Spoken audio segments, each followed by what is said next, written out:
그러면 이제 준비 단계가 됐습니다. 이 준비 단계가 된 다음에 이제 앞에서 공부했던 기본 두드리기 단계로 넘어가게 되겠습니다. 기본 두드리기 단계는 앞에 다 했죠. 그 다음에 3단계가 뭡니까? 손등 두드리기입니다. 손등. 자, 손등은 어디를 말하냐면요. 잘 보십시오. 새끼손가락의 이 뭐라고 말합니까? 이게 꼭지점이 여기 있습니다. 그 다음에 넷째 손가락의 꼭지점. 이걸 이름을 내가 뭐라고 불러야 될지 모르겠지만 이 두 지점, 이 사이에 가운데 골이 있어요. 이거 이제 마디라 그러기 마디. 톡 튀나온 이 꼭지점 마디 가운데 골이 있고 원포 기어 들어갔죠. 여기 은한 지점인데, 자, 이 점, 이게 이제 삼각형의 꼭지점이라 칩시다. 이쪽 꼭지점, 이쪽 꼭지점, 그리고 가운데 이 들어가 있는 이 자리에 어느 한 꼭지점. 이것이 정삼각형이 된다 생각. 정삼각형이 된다. 자, 여기 제대로 보입니까? 여기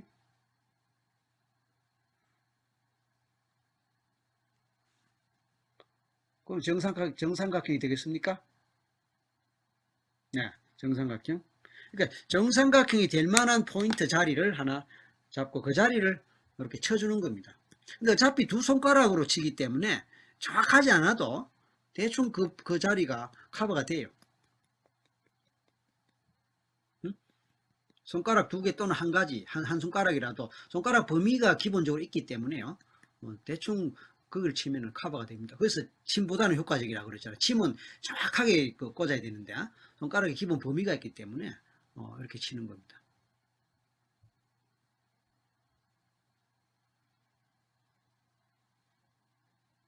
삼각형, 정삼각형이 되겠죠?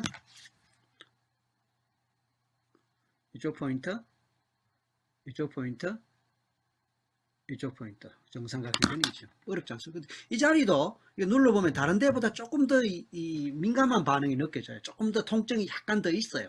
이 자리를 쳐주는 겁니다. 그래서 손등 두드리기다. 사실 이건 제가 붙인 이름이에요. 영어로는 게벗 포인트 해갖고요. 게벗 포인트라는 단어가 따로 있는데 이 우리말에서는 별로 뭐 번역하기가 마땅치 않아요. 근데 의미를 살려가고 제가 손등 두드리기인데 이게 전역이랍니다. 전역. 온전 전자, 뭐 구역, 지역 할 때 역. 전체 구역을 포괄한다. 뭐 이런 뜻입니다. 전역 타점이라고 그래요. 전역 타점. 이 자리는 앞에서 우리가 몸통 7타점 했지 않습니까? 몸통 7타점 전체를 다 커버한다. 이런 의미예요. 이걸 두드리면은 몸통 7타점 하나하나 두드리는 그 효과를 발휘한다. 그런 뜻으로 전역 타점입니다. 이걸 두드리고 그 다음에 여기서 해야 될 절차가 있습니다. 그 절차가 뭔지 관심 있게 보셔야 됩니다. 자, 그 절차는 9가지 절차가 있어요. 첫 번째, 눈을 감고, 그러니까 이 과정을 할 때 처음 보통 눈을 뜨고 하거든요. 눈을 뜨고 하니까 일단 눈을 감고, 두 번째 눈을 뜨고, 그 다음에 정면을 보면서요, 눈동자를 오른쪽 끝 바닥을 보는 거예요. 이렇게. 저 보십시오. 정면을 보면서, 머리는 정면을 향하고 있는데, 눈동자를 오른쪽 저 밑에 바닥을 보는 거예요. 그 다음에 왼쪽 저 밑에 바닥을 보는 거. 이럴 때 머리 같이 움직이면 안 됩니다. 오른쪽 그 바닥 저 밑을 보고 왼쪽 바닥 저 밑을 보고 왔다 갔다 하는 거죠. 자, 바닥 밑에 저 밑에 왼쪽 바닥 저 밑에 이렇게 보고. 그럼 4번 됐죠? 4번.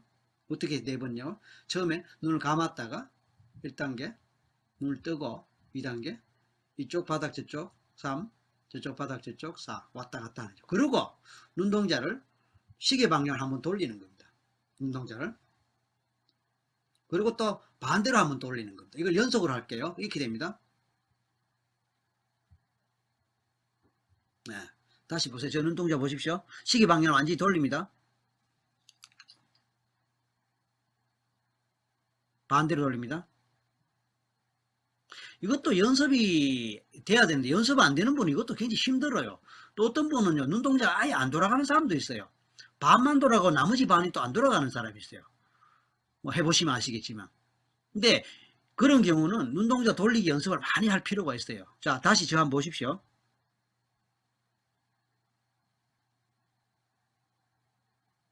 그러니까 한번 시계 방향으로 한번 반대 방향으로 한번 그러면 이제 6번째까지 왔죠.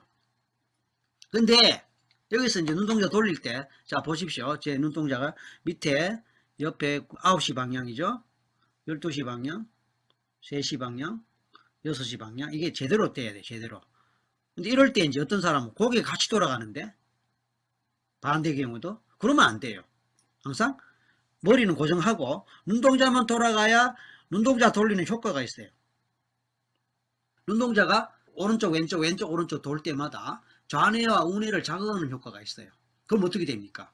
에너지 균형이 맞춰진다. 그런 뜻입니다. 우리가 스트레스를 많이 받으면요. 뇌가 편중돼 갖고 좌뇌와 우뇌 간의 에너지 소통이 안 되거나 좌뇌와 우뇌 간의 균형이 깨진다고 이야기합니다. 그럴 때 그냥 눈동자를 좌우로 왔다 갔다 하는 이것만 해줘도 스트레스에서 상당히 벗어날 수 있다 그래요. 왜냐? 좌뇌 우뇌를 골고루 자극해주고 그럼으로써 좌뇌 우뇌가 밸런스 균형을 맞출 수 있게 된다. 그게 효과적이다. 그런 뜻입니다. 따라서 지금 경우도 눈동자를 시계 방향으로 완전히 반대 방향으로 완전히 돌린 이 자체는 좌뇌 우뇌를 골고루 자극시켜주는 그런 효과를 발휘합니다. 자, 그 다음에 할 것이 뭐냐면은 입을 다문 상태에서 허밍으로 노래를 하나 부르는 겁니다. 어떤 노래든 상관없습니다. 제일 쉽게 할 수 있는 게 학교 종이를 하는 겁니다. 이런 식으로. 오래 할 필요 없습니다. 뭐 불과 몇 초에 몇 초. 영어에서 원래 게리가 할 때는 해피 버스데이 그걸 합니다.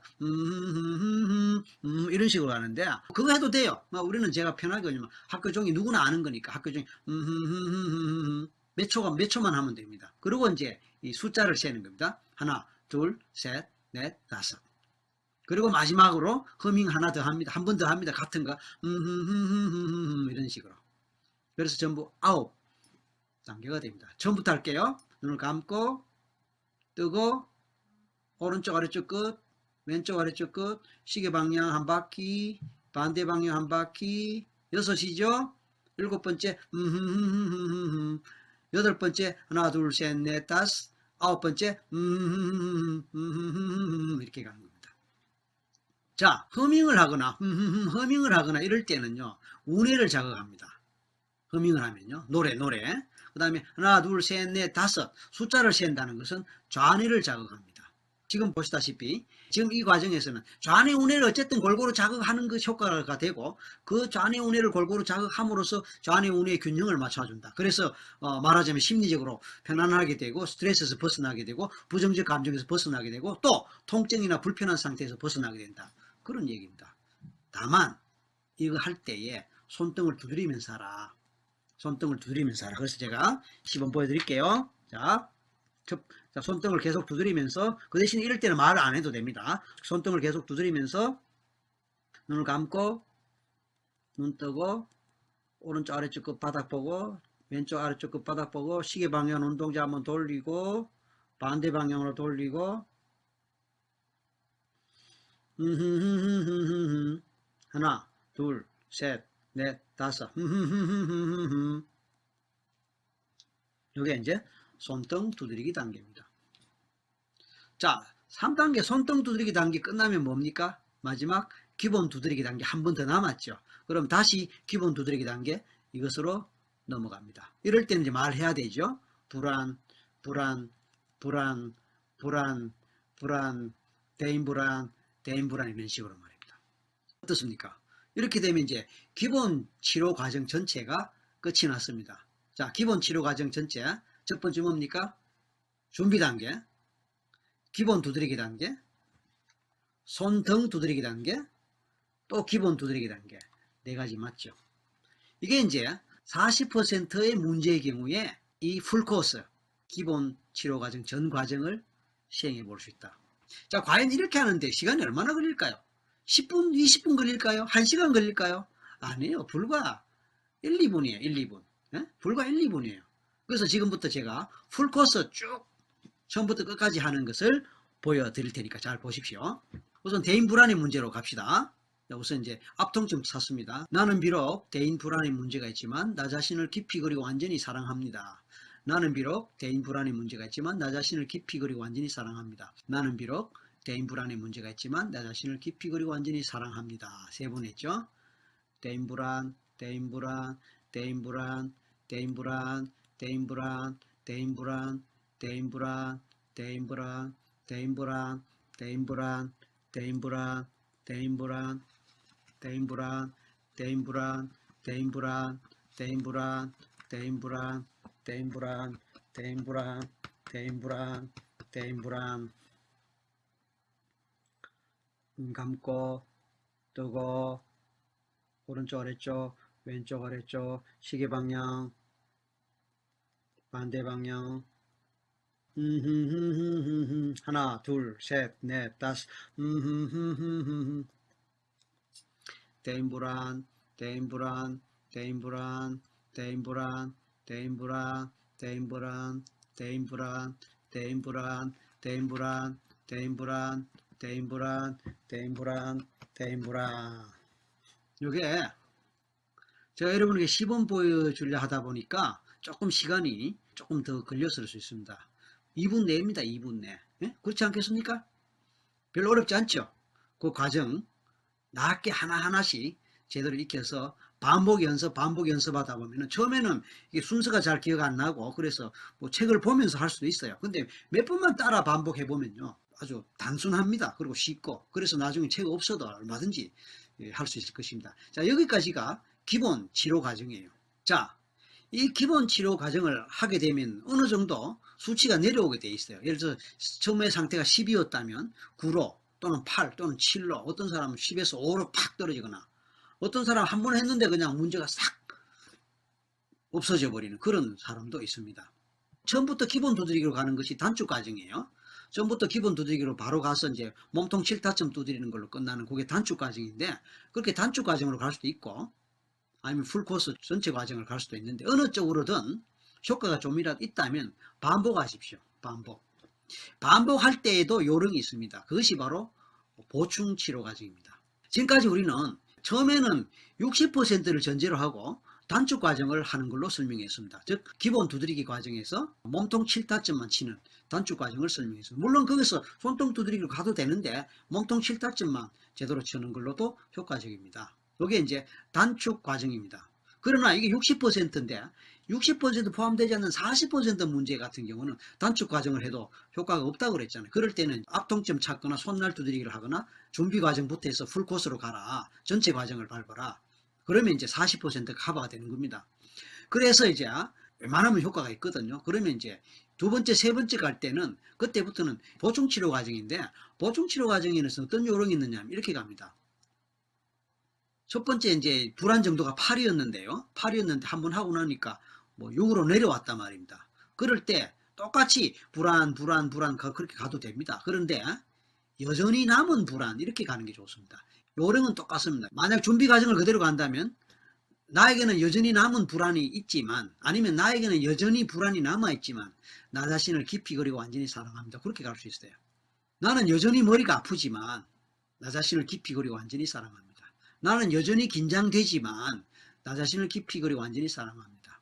나는 여전히 가슴이 두근거리지만 나 자신을 깊이 그리고 완전히 사랑합니다. 여전한 불안, 여전한 가슴 두근거림, 여전한 긴장, 여전한 두통, 여전한 소화불량, 여전한 가슴 답답함 이런 식으로 여전히 또는 여전한 이렇게 갈 수 있습니다. 그렇게 했는데 예를 들어서 3 이하로 약간 남았다. 그럴 때는 마지막에 가서는 약간 남은 불안, 약간 남은 긴장, 약간 남은 두통, 약간 남은 가슴 두근거림, 약간 남은. 그래서 여전한, 약간 남은 이런 식의 이제 형용사나 부사, 수식어를 좀 바꿔가면서 하는 것이 보충치료 과정입니다. 그러니까 근본은 기본치료 과정 속에 다 포함되어 있어요. 그리고 기본치료 과정에 또 단축치료 과정, 단축 과정 그 부분이 핵심인데 이게 60%는 커버를 하지만 나머지 40% 커버가 안 되니까 이 전체 풀코스 제가 제 표현입니다. 이거는 풀코스 기본 치료 과정을 한 2분 전후 1분에서 2분 전후 시간 내에 활용할 수 있습니다. 보통은 이제 제가 활용할 때는 일단은 단축 과정을 합니다. 왜냐하면 이게 60% 더 갈지 40% 더 갈지 모르지만 확률상 60%가 더 크잖아요. 그러니까 일단 단축 과정을 먼저 해봅니다. 단축 과정 시간은 진짜 얼마 안 걸리잖아요. 불과 몇 초 되겠습니까? 10초, 20초 그렇게밖에 안 걸리거든요.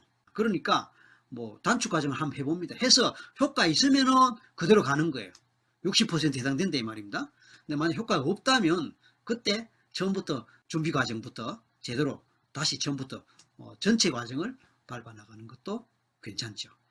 왜냐하면 처음부터 만약에 전체 준비 과정부터 간다면은 단축 과정으로 해도 될 것인데 준비 과정부터 한다면 시간차는 사실 크지는 않지만 그래도 또 낭비라 그럴까 그럴 수 있잖아요. 물론 낭비라고는 볼 수 없어요. 왜냐하면 그렇게 해도 뭐 효과는 더 좋을 수도 있어요. 그러나 애시당초 60% 내 범위에 들었던 것이고 단축 과정으로도 얼마든지 도움 받을 수 있다면 굳이 길게 할 필요는 없다. 그런데 이렇게 해서 이제 이 EFT의 기본되는 원리나 방법은 사실 다 설명을 들었습니다. 여기서 핵심을 다시 정리할게요. 정확한 타점을 제대로 알고 기억하셔야 됩니다. 그 다음에 순서를 뭐 굳이 지킬 필요는 없지만 그래도 일반적인 순서 기억하시고요. 특히 앞통점, 준비 단계에서 앞통점, 손날 지점, 뭐 앞통점을 마사지 하는 걸로 해도 되고 손날 지점을 두드리면서 하는 걸로 해도 됩니다. 준비 단계에서는 나는 비록 대인 불안의 문제가 있지만 이런 식으로 갈 수도 있단 말이죠. 그 다음에 기본 두드리기 단계에서 기본 타점, 얼굴에 5타점, 나머지 2타점, 합쳐서 몸통 7타점. 그 다음에 손등 두드리기에서 전역 타점과 함께 동시에 사용될 수 있는 9단계. 눈 감고 눈 뜨고서부터 마지막에 허밍하는, 학교 종이 허밍하는 이 9단계까지 포함해서 준비 단계, 기본 두드리기 단계 흘러가고 또 적용되는 이게 이제 EFT의 핵심이라고 볼 수 있습니다. 나머지는 이 핵심의 바탕 위에 어떻게 이걸 변형하고 어떻게 좀 더 세련되게 하거나 아니면 좀 더 거기에 어떻게 살을 붙이고 포인트를 제대로 찾아가느냐 하는 문제라고 볼 수 있습니다. 자, 이제 조금 더 보충되는 말씀을 드리겠습니다. 기본 치료 과정에서 우리가 꼭 생각해야 될 것은 내가 말하는 화법에 있어서 정확한 화법이 되어줘야 됩니다. 예를 들어서 내가 만약에 대인 불안의 문제가 있다고 했을 때 대인 불안 문제를 해결하기 위해서 EFT를 사용한다면 대인 불안 해서 효과가 있을 때가 있고요. 대인 불안 해도 효과가 없을 때가 있어요. 무슨 뜻이냐? 어떤 문제가 있을 대인 불안이라는 것이 굉장히 어떨 때는 구체적인 문제가 될 수 있지만 어떨 때는 좀 막연한 문제가 될 수도 있단 말이에요. 여기서 이제 숲과 나무의 원리가 나옵니다. 대인 불안이 뭡니까? 대인 불안이란 사람들 앞에 서면 불안하다 이거 아닙니까? 사람들을 만날 때 불안을 느낀다 이거 아닙니까? 그런데 이게 사람들마다 다 다르단 말이에요. 대인 불안을 경험하는 어떤 정도나 상황이 사람들마다 다 달라요. 그리고 또 같은 사람이라 하더라도 또 상황에 따라도 달라요. 그래서 대인 불안 이러면은 총체적인 것이 되고 그 속에서 낯선 사람을 만날 때 불안할 수가 있고 이성을 만날 때 불안할 수가 있고 또 한두 사람은 괜찮은데 10명 이상 넘으면 불안할 때가 있고 또 어떤 사람은 오히려 사람이 많으면 괜찮은데 단 한 사람하고 같이 있으면 불안할 때가 또 있단 말이에요. 또 어떤 사람은 대인 불안하지만 그냥 긴장만 되는 사람이고 어떤 사람은 가슴이 심하게 두근거리는 사람이 있고 어떤 사람은 얼굴이 붉어지는 사람이 있고 어떤 사람은 목소리가 막 떨리는 사람이 있고 다 다른 거예요. 그러니까 대인 불안이라면 굉장히 총체적이잖아요. 이게 숲이란 말이에요. 이 숲에서 어떤 나무들이 다양한 나무들이 포함되어 있는 거예요. 그러면 나는 어떤 나무에 해당되는 문제를 갖고 있는가 이걸 정확하게 찾아내야 됩니다. 그래서 막연하게 대인 불안해도 되지만 어떨 때는 대인 불안해도 효과가 없을 때가 있어요. 그럴 때는 대인 불안 대신에 보자. 나는 사람들 특히 이성 앞에 서면 가슴이 두근거린다. 이런 식으로 구체화시킬 필요가 있습니다. 대인 불안 대신에 나는 이성에 대한 불안이 있다. 그렇게 가는 게 좀 더 구체화되겠죠. 그 다음에 불안이 있다라는 것도 좀 더 구체화되면 어떡합니까? 가슴이 두근거린다. 얼굴이 붉어진다. 목소리가 떨린다. 몸이 위축된다. 이런 식으로 구체적인 표현을 만들어서 하는 것이 좀 더 효과적일 수 있습니다. 그래서 숲으로 가지 말고 나무로 가자. 또 나무를 해서도 또 효과가 없을 수가 있다면 그때는 나무 가지로 가거나 나뭇잎으로 가자. 그런 얘기입니다. 그럼 예를 들어서 시험 불안이 있다 칩시다. 내일 시험을 치는데 굉장히 불안해. 그럴 때 일단은 시험 불안으로 가도 됩니다. 시험 불안 이렇게 내려와도 되고 아니면 나에게는 비록 시험 불안이 있지만 어쩌고 저쩌고 그렇게 해도 된단 말입니다. 그렇게 해서 도움이 된다고 수치가 내려오면은 좋아요. 잘 된 거예요. 그런데 이상하게 그렇게 했음에도 불구하고 수치가 안 내려올 수 있어요. 그럼 어떻게 해야 되냐? EFT 수 엉터리네. 이렇게 말할 수도 있지만 그럴 때 혹시 내가 말했던 시험 불안 그것이 혹시나 숲은 아닐까? 그럼 시험 불안이라는 숲속에 나무는 어떤 나무가 있을까 생각해 보자고요. 좀 구체적으로 생각해 보면, 아, 시험을 못 쳐서 엄마한테 야단 맞을까봐 불안하다. 어? 아니면 시험 못 쳐서 이번에 1등을 놓칠까봐 불안하다. 구체적인 나무가 나오는 거야. 아니면 내가 누구하고 경쟁을 하는데 걔보다 못할까봐 신경 쓰인다. 아니면 내가 제일 자신 없는 과목이 뭐 수학인데, 아니면 뭐 영어인데, 그 시험에서 이번에 지난번처럼 또 망칠까봐, 그래서 전체 성적이 평균점이 내려가거나 석차가 내려가고 그렇게 될까봐 불안하다. 와 같은 자기 문제의 구체적인 포인트나 구체적인 나무에 해당되거나 아니면 가지에 해당되는 그 부분을 찾아내서 간략한 표현으로 만들어서 그렇게 하라 그 말입니다. 예를 들어서 나에게는 시험 불안이 있다. 나에게는 시험 불안이 있다. 나에게는 시험 불안이 있지만 나 자신을 깊이 그리고 완전히 사랑합니다라고 하는 것은 준비 과정에서 하는 전체 문장입니다. 근데 이제 단축 과정에서는, 단축 단계에서는 시험 불안 그렇게 간단한 단축어를 사용한단 말입니다. 여기서 막연하게 시험 불안하지 말고, 예를 들어서 수학 시험을 제대로 못 칠까봐, 수학 성적이 제대로 안 나올까봐 불안하다. 그러면 수학 불안 이렇게 가는 게 좋겠죠. 아니면 엄마한테 야단 맞을까봐 불안하다. 그러면 엄마에 대한 불안. 이렇게 나가는 것이 막연하게 시험 불안보다는 훨씬 더 포인트가 좁아지고 훨씬 더 구체화되고 훨씬 더 정밀하게 포인트가 잡히니까 효과적일 수 있고 훨씬 EFT를 통해서 효과를 더 많이 볼 수 있다. 그런 뜻입니다. 해서 총체적으로 제가 말씀드릴 것은 EFT를 기계적으로 사용하지 말고 매뉴얼을 잘 보시고 주의할 게 뭔가, 지금처럼 숲과 나무의 관계에 있어서 얼마나 구체적으로 할 것이냐, 얼마나 나무에 해당되는 것을 찾아내서 그것을 중심으로 할 것이냐, 이런 것도 생각하고, 그 다음에 이제 얼마나 반복할 것인가, 또 반복할 때 용어를 어떻게 바꿀 것인가, 이런 것들을 좀 생각해 보신다면 기계적으로 사용하는 것보다 훨씬 더 많은 효과를 볼 수 있을 것이라 생각합니다. 나머지는 이제 매뉴얼에 상세히 설명되어 있으니까 매뉴얼을 잘 보시고 활용하시기 바랍니다. 자, 이상으로 EFT 전체 설명하는 과정은 마치겠습니다. 아무쪼록 열심히 연습하시고 잘 활용하셔서 도움 받으시기 바랍니다. 감사합니다.